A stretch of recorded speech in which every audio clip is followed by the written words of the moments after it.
বন্ধুরা, welcome to my new blog. আশা করি সবাই খুব ভালো আছো। আমি ত্রিনা। আজ আমি তোমাদের সাথে আমাদের স্পেন ট্রিপের সেকেন্ড ডের কিছু মুহূর্ত শেয়ার করব। আমরা এখন আছি বার্সেলোনাতে। আমাদের আজকের প্ল্যান হচ্ছে আমরা প্রথমেই বার্সেলোনার লা সাগ্রাদা ফ্যামিলিয়া ক্যাথেড্রালে যাব। তারপর সেখান থেকে আমরা স্পেনের অন্য একটি সিটি ভ্যালেন্সিয়াতে চলে যাব।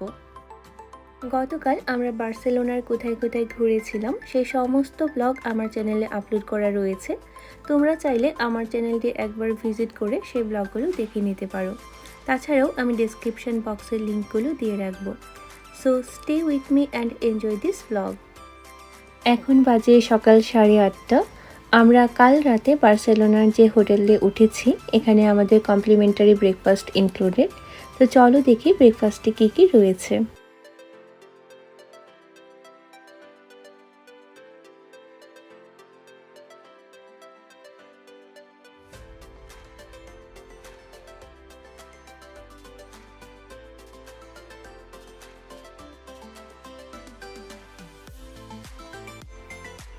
আমি আমার ব্রেকফাস্ট নিয়ে নিয়েছি, এখন ব্রেকফাস্ট করে নেব।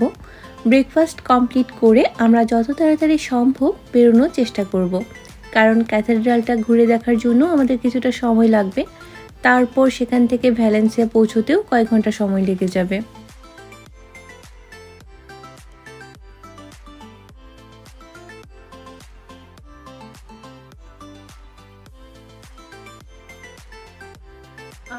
আমাদের ব্রেকফাস্ট ডান। এখন একটু রুমে যাচ্ছি। রুমে গিয়ে হালকা একটু রেডি হয়ে তারপর আবার বেরিয়ে পড়বো। তো সাথে থাকো, কোথাও যেও না, সবটা ব্লগ এনজয় করো। আমরা যেই রুমটায় উঠেছি সেটা এখন তোমাদেরকে একটু ঘুরে দেখাচ্ছি।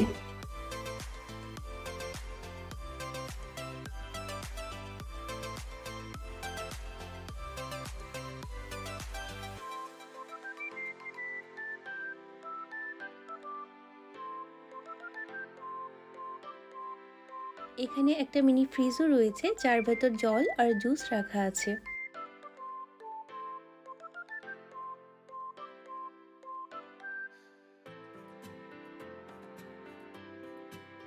এটা হচ্ছে হোটেলটা।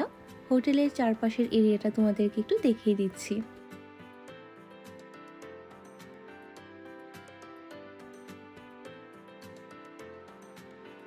এটা হচ্ছে হোটেলের কার পার্কিং এরিয়া। কাল রাতে গাড়িটা এখানেই পার্ক করা ছিল।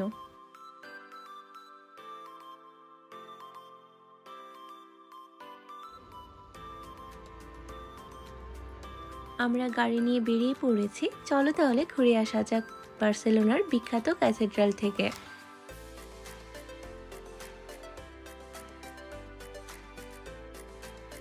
আমাদের আরও 1 ঘন্টা আগে বেরোনোর প্ল্যান ছিল, কিন্তু বেরোতে বেরোতে একটু দেরি হয়ে গিয়েছে। আসলে কাল সারাদিন এত ঘোরাঘুরি হয়েছিল যে সকালে কারোরই তাড়াতাড়ি বেরোতে ইচ্ছে হচ্ছিল না। মনে হচ্ছিল আরও একটু লেট করে বেরোলে হয়তো ভালো হতো। যাই হোক, এখনও খুব বেশি বাজেনি। আশা করছি প্ল্যান অনুযায়ী আমরা সব কিছুই ঘুরে নিতে পারবো।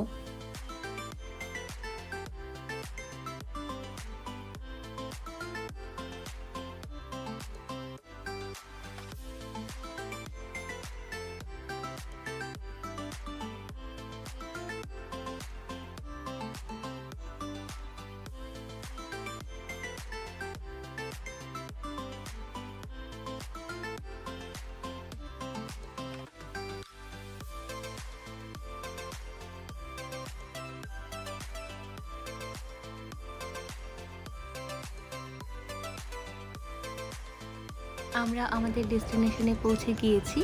গাড়িটা পার্ক করা হচ্ছে, তারপর আমরা যাব ক্যাথেড্রালের সামনে।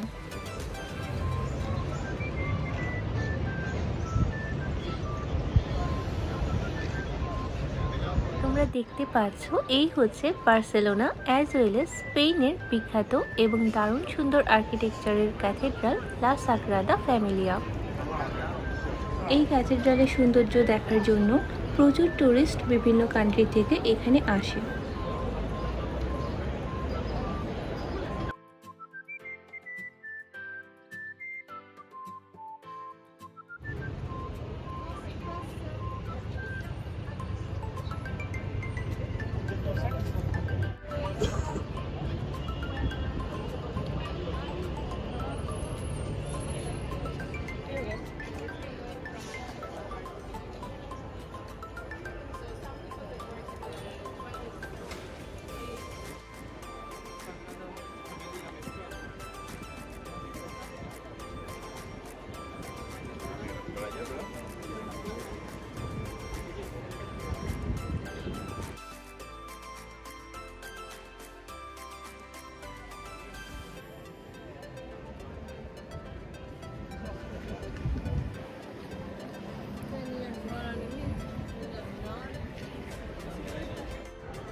আমরা ভেতরে এন্ট্রি নেওয়ার জন্য টিকিট কাউন্টার খুঁজছিলাম, কিন্তু এখানে এসে জানতে পারি আগে থেকে অনলাইন টিকিট বুক করতে হয়, যেটা আমাদের আগে জানা ছিল না।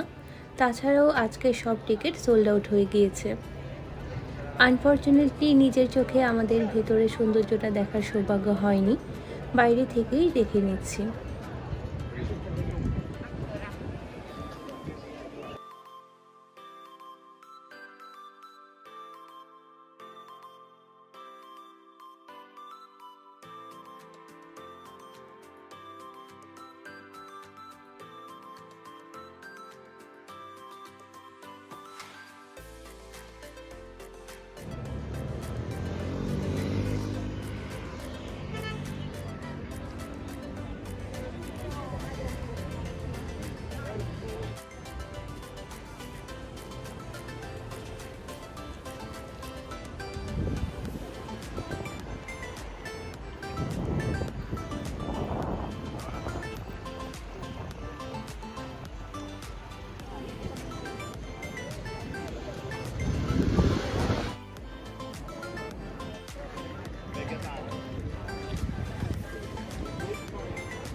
ভেতরে ঢুকতে পারিনি বলে মনটা একটু খারাপ লাগছে, কিন্তু বাইরে থেকে আমরা বেশ ভালো করে লা সাগ্রাদা ফ্যামিলিয়া দেখে নিয়েছি, তাই আর কিছুক্ষণের মধ্যেই আমরা এখান থেকে বেরিয়ে পড়ব।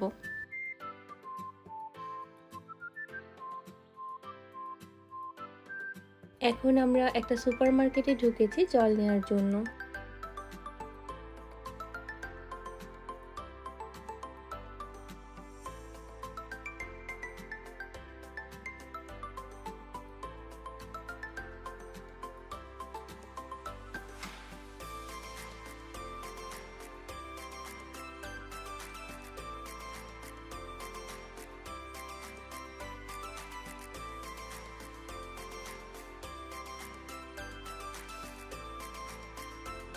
জল নেওয়ার পর আমরা এখন যাচ্ছি বিলিং কাউন্টারে। বিলিং হয়ে যাওয়ার পর এখান থেকে বেরিয়ে আমরা গাড়ি নিয়ে বেরিয়ে পড়ব। আমাদের বার্সেলোনা ট্রিপ এখানেই শেষ হলো। ক্যাম্প নো থেকে শুরু করে বার্সেলোনা অ্যাকোয়ারিয়াম, বার্সেলোনা ক্যাথেড্রাল, লা সাগ্রাদা ফ্যামিলিয়া সব কিছুই আমরা মোটামুটি ভালো করে ঘুরে নিয়েছি। এখন আমরা চলে যাচ্ছি ভ্যালেন্সিয়াতে। সেখানে গিয়ে আমরা আজ সারাদিন ঘুরবো, তারপর চলে যাব অন্য একটি সিটিতে। সেখানে গিয়েও আমরা কোথায় কোথায় ঘুরছি সেই সমস্ত কিছু নেক্সট পার্টে আমি তোমাদের সাথে শেয়ার করব। তাই তোমাদের যদি এই ব্লগটি ভালো লেগে থাকে তাহলে পরবর্তী ব্লগ দেখার জন্য চ্যানেলটিকে সাবস্ক্রাইব করে বেল আইকনটি প্রেস করে পাশে থাকার অনুরোধ রইল। ধন্যবাদ সবাইকে। সবাই খুব ভালো থেকো। দেখা হচ্ছে নেক্সট ব্লগে।